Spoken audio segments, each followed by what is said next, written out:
அட பாவி பச்சை புள்ளை அநியாயமா அடிச்சு கொல்ல பாத்தியாடா? நான் ஏன் அடிச்சு கொல்ல நீ அடிச்சு அடிலாம் 10 அடி தாண்டி போய் வந்திருக்கான். ஏங்க சத்தியமா நான் அடிக்கலங்க. என்னடா அடிக்கலன்னு இருக்க? பாவ ரத்த குட்டுதே.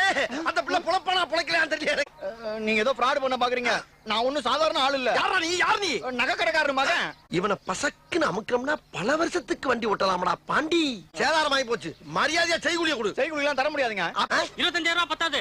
45,000 ரூபாய் வேணும். பாத்தியா? நானாச்சு 20,000 கேட்டேன். இவன் 40,000 ரூபாய் அவனுக்கு எப்படிங்க தெரியும்? எல்லாம் சொல்லி அனுப்புறதாண்டா. யார் சொல்லி? டாக்டர் சொல்லி அனுப்புறாரு. அடிக்கவே இல்லங்கறேன். அடிக்கல நாங்க எல்லாரும் சேர்ந்து கொண்டு அடிச்சு புடுங்க வேண்டியிருக்குடா. 10,000 ரூபாய் பத்தாதடா. யோ நான் எப்படி அவன்கிட்ட 10,000 ரூபாய் தரேன்னு சொன்னா? தர மாட்டேன்னு வேற சொல்லுவியா நீ? வேமாடு இல்லன்னா அவங்க எடுத்துருவாங்க. சூட்டாரு. சரி இருக்கிறது 10,000. இன்னும் 15,000 வேணுமே. எடுவாமா. கலந்து சீக்கிரம். இதோட நிறுத்திக்கணும். கடை பக்கம் வந்துட கூடாது. எதுக்கு? அடுத்த தடவை வண்டி முன்னாடி விழுந்து எங்க நகை கடையை எழுதி வாங்குறதுக்கா? போடா. எது? போயா. அது போ. ரோட்ல போறானா அங்கங்க ஆள் போடு. இவன்ட்ட ஈஸியா நகை கடை எழுதி வாங்கிடலாம்டா. இவன் ஒருத்தன் போதும் வாங்க போ.